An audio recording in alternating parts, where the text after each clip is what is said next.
Hello friends, कैसे हैं आप सब। स्वागत है आपका यूपीएससी एट होम प्रविष्या के यूट्यूब प्लेटफॉर्म पे। हम जो यूपीएससी एंड यूपी पीसीएस की मेंस की यहाँ से राइटिंग कर रहे थे, उस सीरीज़ को इस टाइम हमने ब्रेक दिया है क्योंकि आपका यूपी पीसीएस का प्रीलिम्स का एग्ज़ाम होने वाला है। अभी हम क्या कर रहे हैं, पूरा प्रीलिम्स पे फोकस्ड होकर 20,000 क्वेश्चन के माध्यम से आपका पूरा प्रीलिम्स का सिलेबस कंप्लीट कर रहे हैं, जिसमें हमने एंशिएंट हिस्ट्री कंप्लीट कर लिया है, आपका बायो कंप्लीट हो गया है, इंडियन ज्योग्राफी कंप्लीट हो गया है और इन्वायरमेंट की सीरीज़ भी कंप्लीट हो गई है।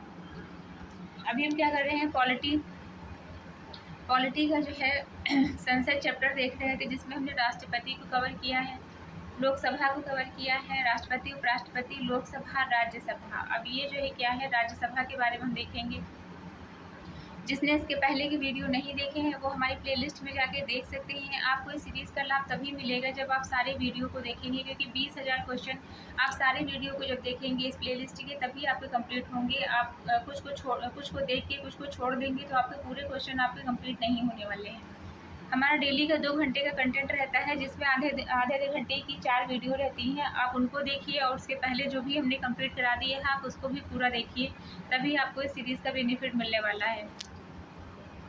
चैप्टर क्या है, चैप्टर है राज्यसभा से संबंधित। इसको हम देखेंगे। इसके अंतर्गत जो पहला क्वेश्चन है वो क्या पूछा गया है, निम्नलिखित में से कौन सा राज्यसभा लोकसभा की सदस्य संख्या के अंतर्गत सही सुमेलित नहीं है। कौन सा नहीं है, झारखंड। ये जो है आपका यूपी पीसीएस जे का जो 2023 में जो एग्ज़ाम हुआ था उसमें ये क्वेश्चन पूछा गया है। गुजरात की सीटें कितनी हैं, 26 हैं। हरियाणा की हैं 10 और हिमाचल प्रदेश की है 4, झारखंड की क्या है 14 है। नेक्स्ट हम देखेंगे, सूची 1 को सूची 2 के साथ में सुमेलित करना है। राज्य दिए गए हैं और राज्यसभा में उसका स्थान पूछा गया है। राज्य और राज्यसभा में स्थान, तो इसको हम देखेंगे। छत्तीसगढ़ 5 और झारखंड का क्या है 6 है। तेलंगाना 7, उत्तराखंड 3। ये पूरा राज्य एवं केंद्र शासित प्रदेश का क्षेत्र दिया हुआ है और राज्यसभा में जो है स्थान दिया हुआ है। तो इसको आप जो है जो मोस्ट इम्पॉर्टेंट है उसको आप एक एक करके इसमें देख सकते हैं।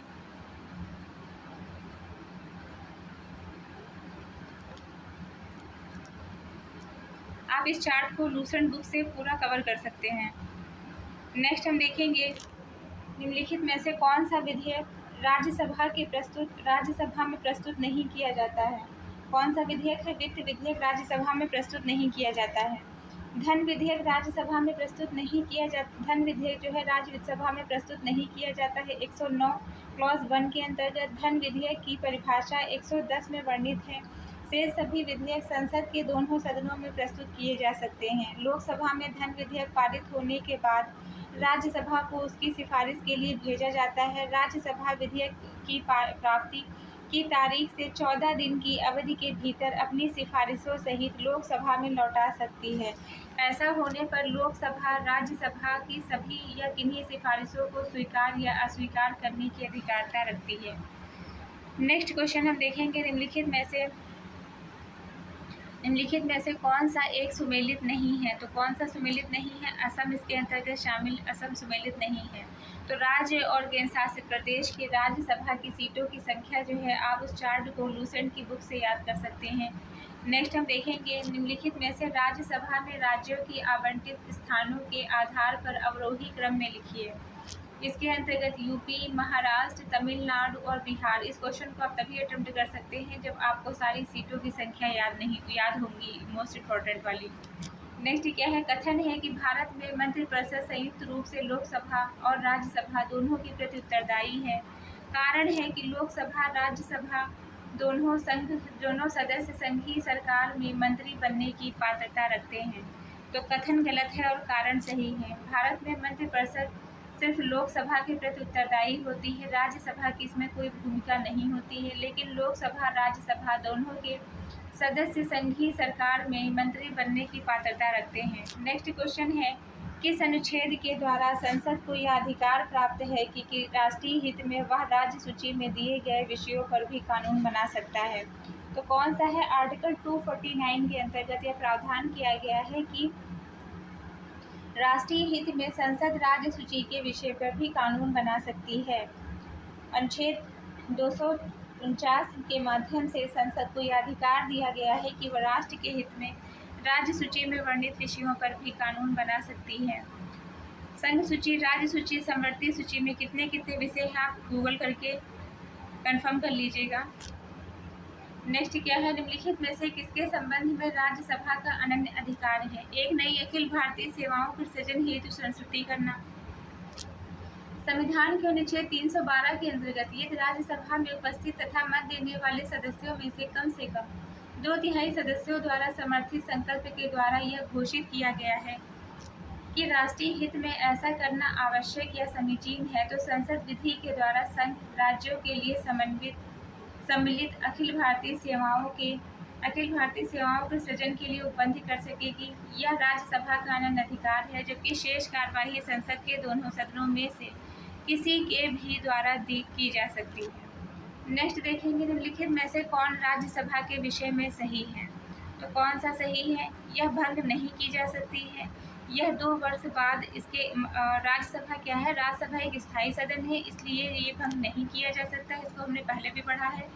लोकसभा क्या है? लोकसभा भंग की जाती है। राज्यसभा एक स्थायी सदन है, ये भंग नहीं किया जा सकता है कि इसके जो सदस्य हैं इनके प्रत्येक 2 वर्ष के बाद इनके 1/3 सदस्य का कार्यकाल समाप्त हो जाता है। कितना जो है? प्रत्येक 2 वर्ष के बाद इनके 1/3 सदस्यों का कार्यकाल समाप्त हो जाता है।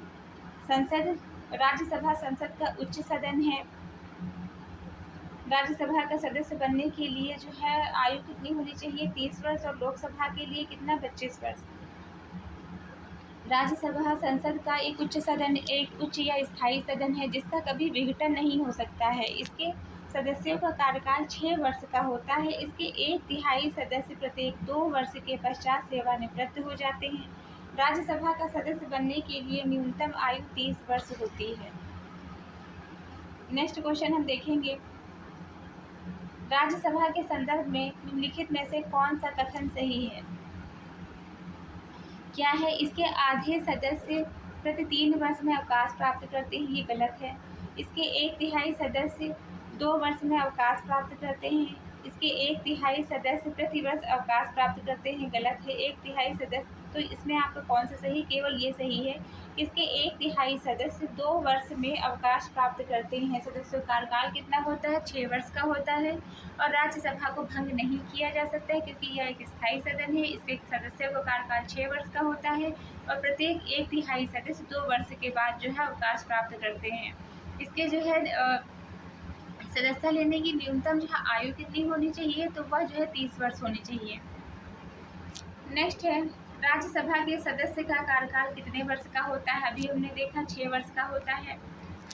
संविधान के अनुच्छेद 83(1) के अनुसार राज्यसभा एक स्थायी सदन है, यह कभी भंग नहीं होती है।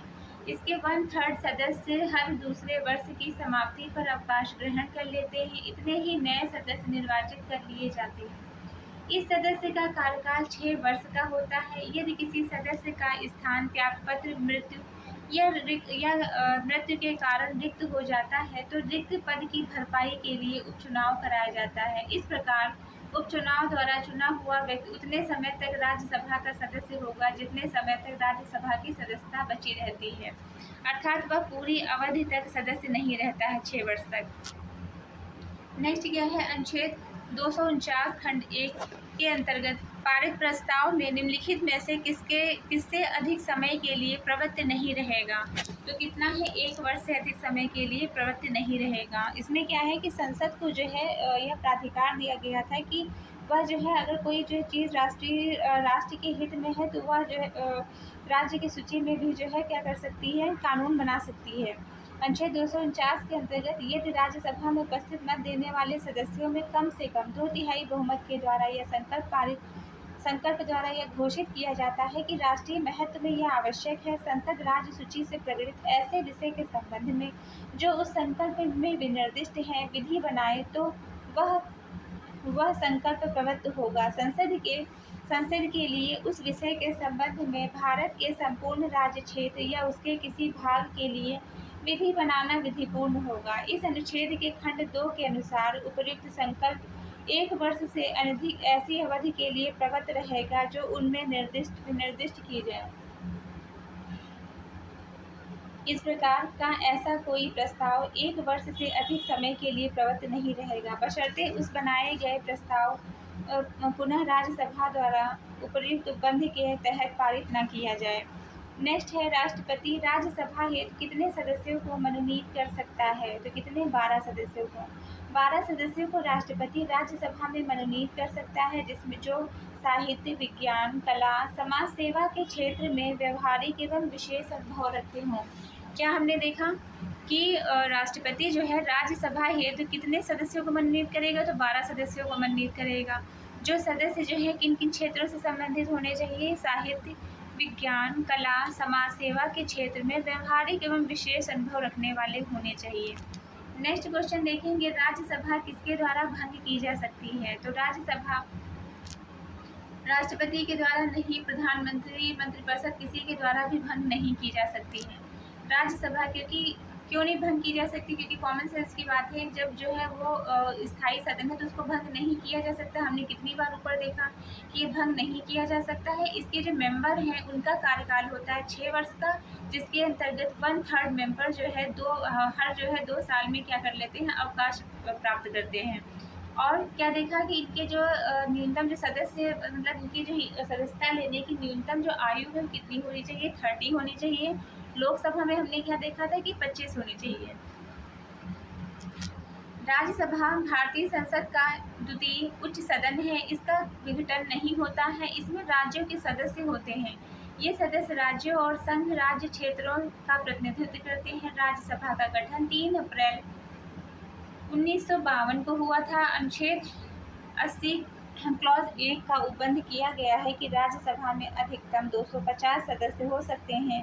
इसमें से 238 सदस्य राज्य एवं संघ राज्य क्षेत्रों से चुने जाएंगे। 12 सदस्य राष्ट्रपति के द्वारा मनोनीत किए जाएंगे। 1/3 सदस्य हर दूसरे वर्ष की समाप्ति पर अवकाश ग्रहण कर लेते हैं। इसलिए सदस्यों का कार्यकाल 6 वर्ष का होता है। नेक्स्ट देखेंगे, राज्यसभा के लिए प्रत्येक राज्य के प्रतिनिधियों का निर्वाचन कौन करता है? तो ये विधानसभा के निर्वाचित सदस्य करते हैं। कौन करता है? विधानसभा के निर्वाचित सदस्य करते हैं। राज्यसभा में राज्यों के प्रतिनिधित्व का निर्वाचन विधानसभा के निर्वाचित सदस्य करते हैं। इनका चुनाव आनुपातिक प्रतिनिधित्व पद्धति के अनुसार एकल संक्रमणी मत के द्वारा होता है। राज्यसभा के लिए राज्यों की सीटों का बंटवारा उनकी जनसंख्या के आधार पर किया जाता है। नेक्स्ट क्या है? पहली बार एक सांसद विधायक को इस आधार पर सदन के सदस्यता से अयोग्य घोषित कर दिया गया था कि वे इसकी अनुमति के बिना इसकी 60 लगातार बैठकों में अनुपस्थित रहें। राज्यसभा के निम्न परिस्थितियों में संसद की सदस्यता का अंत हो जाता है। यदि मतलब कब कौन से ऐसे जो है फैक्टर हैं जिनके कारण संसद की जो है सदस्यों की सदस्यता का अंत हो जाता है। पहला है, यदि कोई व्यक्ति संसद के दोनों सदनों का सदस्य निर्वाचित होता है। दूसरा, तो उसे एक सदन से त्यागपत्र देना होगा। इसी प्रकार से यदि कोई व्यक्ति एक सदन और साथ ही राज्य विधानमंडल का सदस्य चुन लिया जाता है और एक निर्धारित अवधि के भीतर राज्य के विधानमंडल की सदस्यता का त्याग नहीं करता है, तो उसकी संसद की सदस्यता समाप्त हो जाएगी। यदि कोई सदस्य सदन की बैठक में लगातार 60 दिन तक सदन की अनुमति के बिना अनुपस्थित रहता है तो उसकी सदस्यता समाप्त हो जाती है। इसी आधार पर हाल ही में राज्यसभा के एक सदस्य को सदन की सदस्यता से अयोग्य घोषित कर दिया गया। यदि किसी व्यक्ति ने संसद की सदस्यता प्राप्त कर लेने के बाद संसद सदस्य के लिए निर्धारित योग्यता रह जाती है तो वह सदस्य नहीं रह जाता। फिर हम देखेंगे सीटें। आंध्र प्रदेश 11, तेलंगाना 7, महाराष्ट्र 19, तमिलनाडु 18, पश्चिम बंगाल 16, मध्य प्रदेश 11, छत्तीसगढ़ 5। फिर क्या है क्वेश्चन आपका? जो कि मोस्ट इम्पॉर्टेंट है, बहुत बार ये क्वेश्चन रिपीट हुआ है। राज्यसभा का पदेन सभापति कौन होता है? तो उपराष्ट्रपति राज्यसभा का पदेन सभापति होता है। अनुच्छेद 64 के तहत कौन थे जो है हमारे जो है उपराष्ट्रपति कौन थे? जगदीप जो है धनखड़ जी, जिन्होंने क्या किया, स्वास्थ्य का हवाला देते हुए जो है रिज़ाइन कर दिया। अब आपसे जो है हमने इसको बताया था कि जो उपराष्ट्रपति जो इस्तीफा देते हैं तो किसको देते हैं? राष्ट्रपति को देते हैं। और राष्ट्रपति किसको देते हैं? उपराष्ट्रपति को देते हैं। तो ये फैक्ट आपके लिए इम्पोर्टेंट है यहाँ पे। राज्यसभा का पदेन सभापति कौन होता है? उपराष्ट्रपति होता है। अनुच्छेद 64 के तहत राज्यसभा का पदेन सभापति उपराष्ट्रपति होगा। भारतीय संविधान के तहत अनुच्छेद 63 के अनुसार भारत का एक उपराष्ट्रपति होगा। संविधान में उपराष्ट्रपति संबंधित प्रावधान अमेरिका के संविधान से ग्रहण किया गया है। उपराष्ट्रपति को वेतन राज्यसभा के सभापति के रूप में मिलता है। उपराष्ट्रपति संसद के किसी सदन या किसी राज्य के विधानमंडल या किसी सदन का सदस्य नहीं होता है। नेक्स्ट हम देखेंगे राज्यसभा धन विधेयक को कितनी अवधि तक रोक सकती है? तो कितनी अवधि तक? 14 दिन तक रोक सकती है। राज्यसभा धन विधेयक को 14 दिन तक ही रोक सकती है, उसमें कोई संशोधन नहीं कर सकती है। राज्यसभा को लोकसभा के समतुल्य शक्ति प्राप्त होती है धन विधेयक प्राप्त करने में।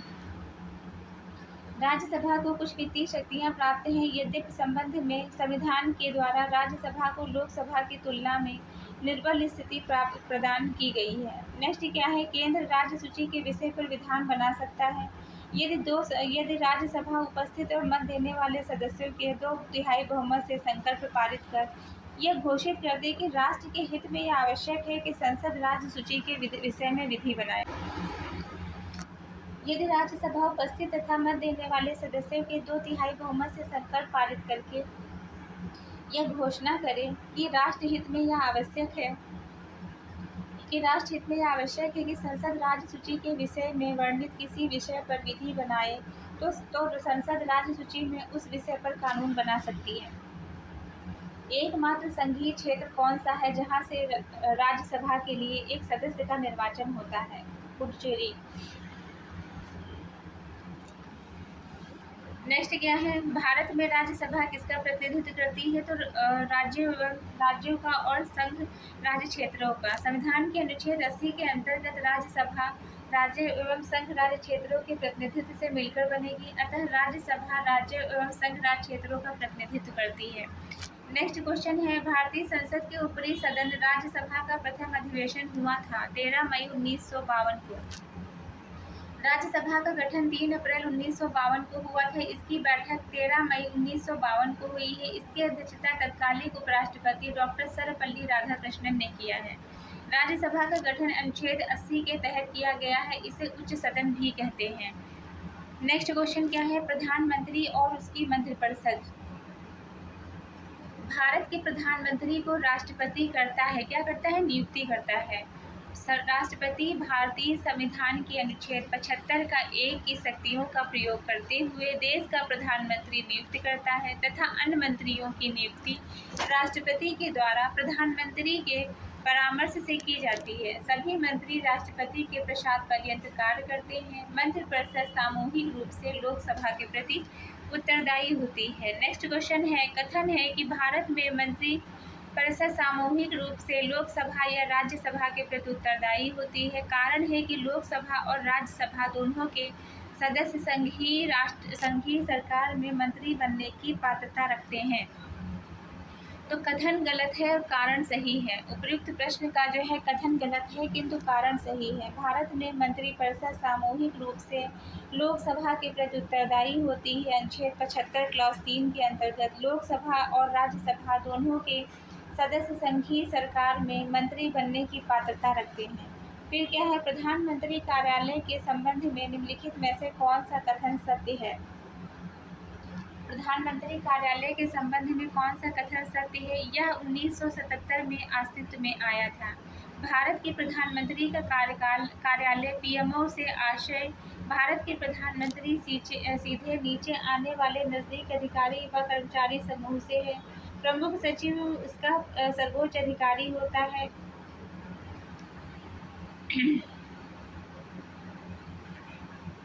प्रमुख सचिव इसका सर्वोच्च अधिकारी होता है। वर्तमान के जो सचिव हैं उसको आप जो है करंट में देखिएगा कि कौन है। आप हमारे कमेंट सेक्शन में ज़रूर बताइएगा, क्योंकि सारी चीज़ें हम आपको बता देंगे तो फिर आप लोग क्या करेंगे, इसलिए जो है आप लोग भी जो है जाके उसमें देखिए, गूगल करिए और सर्च करके आप हमारे कमेंट सेक्शन में बताइए कि कौन है। 1977 का प्रधानमंत्री कार्यालय को प्रधानमंत्री सचिवालय कहा जाता था, जिसे मोरारजी देसाई के प्रधानमंत्रित्व काल में बदलकर प्रधानमंत्री कार्यालय कर दिया। अब ये जो सारे फैक्ट्स हैं, ये चैप्टर पूरा हमने डिटेल में कवर कराया है। हमारी जो लक्ष्मीकांत की सीरीज़ है, जिस किसी ने भी उसको देखा होगा तो इन तरह के क्वेश्चन को करने में कोई दिक्कत नहीं हो रही होगी, क्योंकि हम उसमें क्या करते हैं, सबसे पहले चैप्टर कंप्लीट करते हैं। चैप्टर हमारा उसकी जो क्लास रहती है लगभग जो 1 घंटे के करीब रहती है एक चैप्टर।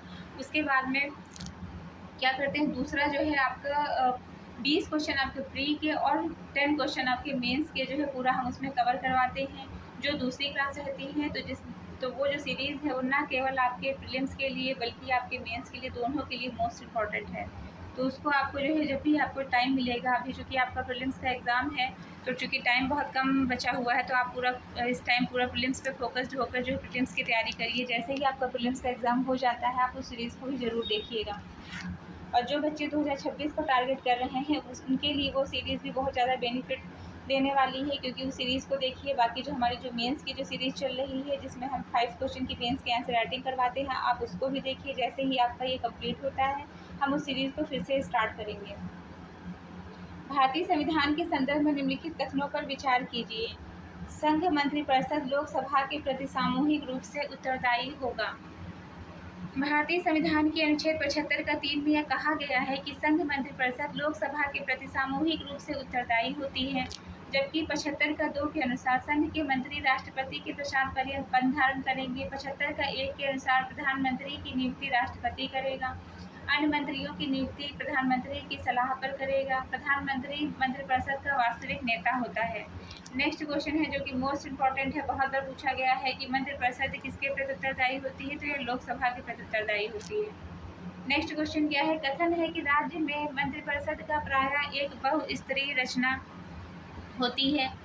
और दूसरा क्या है, कारण है कि केंद्रीय कैबिनेट में परिषद के सभी सदस्य सम्मिलित होते हैं। तो कथन सही है और कारण गलत है। राज्य में मंत्रिपरिषद प्रायः एक बहुस्तरीय रचना है और कैबिनेट में केवल कैबिनेट मंत्री शामिल होते हैं, ना कि सभी मंत्री। राज्य मंत्री, स्वतंत्र प्रभार, उप मंत्री, इस प्रकार के प्रश्नगत जो है कथन, इसमें क्या है कि कथन तो सत्य है किंतु कारण असत्य है। फिर क्या है, प्रधानमंत्री की नियुक्ति कौन करता है, तो प्रधानमंत्री की नियुक्ति करते हैं राष्ट्रपति। अनुच्छेद 75 का 1 के अनुसार प्रधानमंत्री की नियुक्ति राष्ट्रपति करेगा, अन्य मंत्रियों की नियुक्ति प्रधानमंत्री राष्ट्रपति की सलाह पर करेंगे। नेक्स्ट है, निम्नलिखित कथनों पर विचार कीजिए, नीचे दिए गए कूट की सहायता से उसको चुनिए। इसमें क्या है, संघ की कार्यपालिका शक्ति प्रधानमंत्री में निहित होती है। मंत्रिपरिषद की प्रधानमंत्री की नियुक्ति राष्ट्रपति के द्वारा की जाती है। प्रधानमंत्री की मंत्रिपरिषद के प्रधान होते हैं। यह आवश्यक नहीं है कि नियुक्ति के समय प्रधानमंत्री संसद के किसी सदन का सदस्य हो। तो इसके अंतर्गत क्या है, संघ की कार्यपालिका शक्ति प्रधानमंत्री में निहित होती है। संघ की कार्यपालिका शक्ति किसमें निहित होती है, राष्ट्रपति में निहित होती है। ये आपका गलत है। दूसरा, तीसरा, चौथा सही है। अनुच्छेद 53 के अनुसार संघ की कार्यपालिका शक्ति, अनुच्छेद 52 क्या कहता है कि भारत का एक राष्ट्रपति होगा। अनुच्छेद 53 में क्या बताया गया है कि जो संघ की कार्यपालिका शक्ति है वो किसमें निहित होगी, राष्ट्रपति में निहित होगी। वह इसका प्रयोग संविधान के अनुसार या तो स्वयं करेगा या अपने अधीनस्थ अधिकारियों के द्वारा करेगा। अनुच्छेद 74(1) के अनुसार राष्ट्रपति को सलाह देने के लिए एक मंत्रिपरिषद होगी, जिसका प्रधान प्रधानमंत्री होगा। अनुच्छेद 75(1) के अनुसार प्रधानमंत्री की नियुक्ति राष्ट्रपति के द्वारा होती है। यह आवश्यक नहीं है कि प्रधानमंत्री संसद का उस समय सदस्य हो। प्रधानमंत्री मंत्रिपरिषद का प्रधान होता है। इस सदन के सदस्यों द्वारा बहुमत से अविश्वास प्रस्ताव पास होने पर मंत्रिपरिषद को त्याग पत्र देना पड़ेगा लोकसभा लोकसभा के सदस्यों के द्वारा बहुमत से अविश्वास प्राप्त होने पर मंत्रिपरिषद को त्याग पत्र देना पड़ता है। अनुच्छेद 75(3) में यह कहा गया है कि मंत्रिपरिषद लोकसभा के प्रति सामूहिक रूप से उत्तरदायी होगी। इसका अभिप्राय यह है कि मंत्रिपरिषद तभी तक जब तक कि उसे निम्न सदन लोकसभा में बहुमत प्राप्त है। दूसरे शब्दों में लोकसभा मंत्रिमंडल को अविश्वास प्रस्ताव पारित कर हटा सकती है। अविश्वास प्रस्ताव के समर्थन में 50 सदस्यों की सहमति अनिवार्य होती है। यदि किसी मंत्री के विरुद्ध अविश्वास प्रस्ताव पारित होता है तो पूरे मंत्रिपरिषद को त्यागपत्र देना पड़ेगा। नेक्स्ट क्या है, कथन है अब संविधान मंत्रिपरिषद के आकार की बाहरी सीमा पर प्रतिबंध लगाता है। कारण है ऐसा विधायकों को शासक दल के पक्ष में दल बदल करने से रोकने के लिए किया गया है। तो कथन और कारण दोनों सही हैं। कारण कथन की सही व्याख्या करता है। संसद द्वारा पारित किए गए 91वें संशोधन 2003 के द्वारा संविधान संशोधन द्वारा अब केंद्र और राज्यों में मंत्रिपरिषद के आकार को सदस्य संख्या मतलब निचले सदन की कुल सदस्य संख्या का 15% तक सीमित कर दिया गया है। ऐसा मंत्रिपरिषद में स्थान पाने की संभावना से निर्दलीय व विपक्षी पार्टियों के विधायकों को शासक दल के पक्ष में दलबदल करने से रोकने के लिए किया गया है। नेक्स्ट है, निम्नलिखित में से कौन राज्यसभा का सदस्य होते हुए भी लोकसभा की कार्यवाहियों में भाग ले सकता है? कौन मंत्री जो राज्यसभा का सदस्य हो? भारत सरकार का कोई मंत्री जिसमें प्रधानमंत्री भी शामिल है संसद के सदनों की कार्यवाही में भाग लेता है यदि कोई नागरिक मंत्री बन जाता है और संसद के किसी सदन का सदस्य नहीं है। संविधान के उपबंध है कि कोई भी व्यक्ति 6 महीने तक संसद सदस्य बने बिना मंत्री प्रधानमंत्री बन सकता है, तब भी वह संसद के दोनों सदनों की कार्यवाही में भाग ले सकता है। नेक्स्ट है, इनमें से किस परिस्थिति में पूरी मंत्रिपरिषद भंग नहीं होगी? तो कौन सी परिस्थिति है? अगर जो है कोई कैबिनेट मंत्री त्यागपत्र देता है, यदि कोई कैबिनेट स्तर का मंत्री या अथवा राज्य स्तर का कोई मंत्री अपना पद से हटाया जाता है तो मंत्रिपरिषद पर कोई प्रभाव नहीं पड़ेगा। संसदीय शासन व्यवस्था में प्रधानमंत्री मंत्रिपरिषद कार्यपालिका का वास्तविक प्रधान होता है। प्रधानमंत्री समस्त मंत्रिपरिषद का केंद्र बिंदु होता है। यदि इसकी मृत्यु हो जाए, वह त्यागपत्र दे दे तो समस्त मंत्रिपरिषद को त्यागपत्र देना होता है, अर्थात मंत्रिमंडल स्वतः भंग हो जाती है। नेक्स्ट है, निम्नलिखित में से कौन अपने प्रधानमंत्रित्व काल में लोकसभा के सदस्य होते हैं? कौन थे? चंद्रशेखर प्रधानमंत्री के काल में लोकसभा के सदस्य थे। चंद्रशेखर भारत के नवे प्रधानमंत्री चंद्रशेखर प्रधानमंत्री काल में लोकसभा के सदस्य चंद्रशेखर भारत के नवे प्रधानमंत्री। इनका कार्यकाल 10 नवंबर से 1990 से 21 जून 1991 तक चला। चंद्रशेखर भारत के निचले सदन लोकसभा के सदस्य थे। निचले सदन हमने क्या देखा था कि इसकी जो है सदस्यता लेने के लिए आयु कितनी होनी चाहिए? 25 वर्ष। और राज्यसभा में क्या देखा था कि इसकी आयु होनी चाहिए 30 वर्ष। और हमने इससे संबंधित फैक्ट क्या देखा था कि लोकसभा को जो है यह भंग किया जा सकता है और जो राज्यसभा है वह जो है भंग नहीं की जा सकती, क्योंकि यह राज्यसभा एक स्थायी सदन है। इसके जो सदस्य हैं उनका कार्यकाल 6 वर्ष का था, जिसके 1/3 सदस्य हर जो है 2 वर्ष में क्या कर देंगे? अवकाश ग्रहण कर लेंगे। तो ये सारे फैक्ट्स जो है आपके लिए मोस्ट इम्पॉर्टेंट थे, जो हमने एक बार फिर से आपको रिवाइज करा दिया। उन्होंने यहाँ समाजवादी जनता पार्टी का नेतृत्व किया। 1977 में उन्होंने लोकसभा का निर्वाचन 8 बार उत्तर प्रदेश के बलिया क्षेत्र से जीता। 1984 में एक ही बार वे चुनाव हारे थे। नेक्स्ट देखेंगे, निम्नलिखित में से किस एक प्रधानमंत्री ने अपने कार्यकाल में संसद का सामना नहीं किया? कौन थे? चौधरी चरण सिंह ने अपने कार्यकाल में ये संसद में ही जो है संसद में जो है इनको नहीं जाना पड़ा। चौधरी चरण सिंह का कार्यकाल 1979 से 1980 तक प्रधानमंत्री रहे, किंतु उन्होंने अपने कार्यकाल में संसद का सामना नहीं किया। लोकसभा में विश्वास मत प्राप्त करने से पहले ही त्यागपत्र दे दिया। नेक्स्ट हम देखेंगे, भारत के 12वें प्रधानमंत्री थे कौन? आई के गुजराल इंद्र कुमार गुजराल भारत के 12वें प्रधानमंत्री थे। नेक्स्ट क्या है, निम्नलिखित में से कौन भारत के प्रधानमंत्री बनने से पूर्व किसी एक राज्य के मुख्यमंत्री नहीं रहे हैं? तो कौन? चंद्रशेखर प्रधानमंत्री बनने से पहले कहीं के मुख्यमंत्री नहीं रहे हैं। भारत के पूर्व प्रधानमंत्री एच.डी. देवगौड़ा कर्नाटक के मुख्यमंत्री थे। वीपी नरसिंह राव आंध्र प्रदेश के, मोरारजी देसाई बम्बई के मुख्यमंत्री रह चुके हैं। नेक्स्ट हम देखेंगे उप प्रधानमंत्री पद का सृजन संविधान के प्रावधानों से हटकर हुआ है। उप प्रधानमंत्री का जो है पद का सृजन संविधान के प्रावधानों में नहीं दिया हुआ है। भारतीय संविधान में मंत्रिपरिषद के अंतर्गत उप प्रधानमंत्री का पद संविधान के प्रावधानों से हट करके जो है इस पद का सृजन केवल व्यक्तिगत महत्वाकांक्षा एवं पद दृष्टिकरण के लिए किया गया है। सर्वप्रथम इस पद पर केंद्रीय गृह मंत्री सरदार पटेल की नियुक्ति हुई है। इसके बाद में जनता दल सरकार में देवेलाल बनाए गए हैं तथा एनडीए के अटल मंत्रिमंडल में लाल कृष्ण आडवाणी को भी इस पद पर नियुक्त किया गया है। नेक्स्ट क्या है, निम्नलिखित में से कौन प्रधानमंत्री बनते समय राज्यसभा का सदस्य है? कौन? इंदिरा गांधी। श्रीमती इंदिरा गांधी जब प्रधानमंत्री बनी तब वह जो है राज्यसभा की सदस्य थी। वीपी नरसिम्हा राव प्रधानमंत्री बने तब वह संसद के किसी सदन के सदस्य नहीं थे। लाल बहादुर शास्त्री और चंद्रशेखर सिंह जब प्रधानमंत्री बने तो वे लोकसभा के सदस्य थे।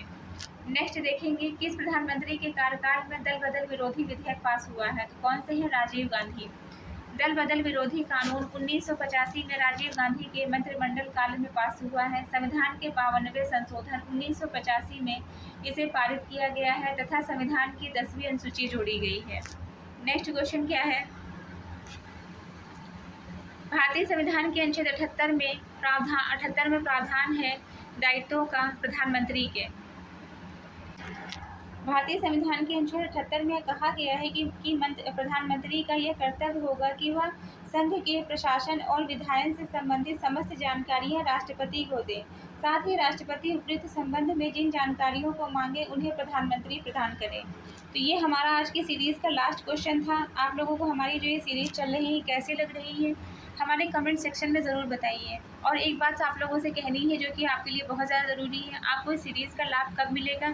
जब आप सारे जितने भी वीडियो हमने कंप्लीट कराए हैं आप सारे देखेंगे तभी आपको इस सीरीज़ का लाभ मिलेगा, क्योंकि आपके सारे जो 20,000 जो क्वेश्चन हैं आप सारी वीडियो देखने पे ही कंप्लीट होंगे, ना कि 2 छोड़ देने पे या जो है आपने जो है 1 देखी 3 छोड़ दिया, तो इससे आपको जो है कोई इसका बेनिफिट नहीं मिलने वाला है।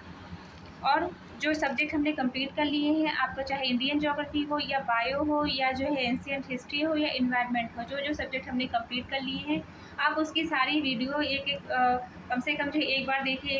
एक बार जो है अगर आपको क्लियर नहीं होता है एक बार से तो वैसे भी नहीं याद होगा, 2 से 3 बार आप पूरा कवर करेंगे तो आपको सारे फैक्ट्स बहुत ही ईजिली याद हो जाएंगे। आप लोगों को पता भी नहीं चलेगा कि कैसे याद हो गए। तो ऐसे ही पढ़ते रहिए, लाइफ में आगे बढ़ते रहिए। यूपीएससी एट होम प्रविशा के साथ प्रीलिम्स मेंस प्रैक्टिस करते रहिए। Thank you.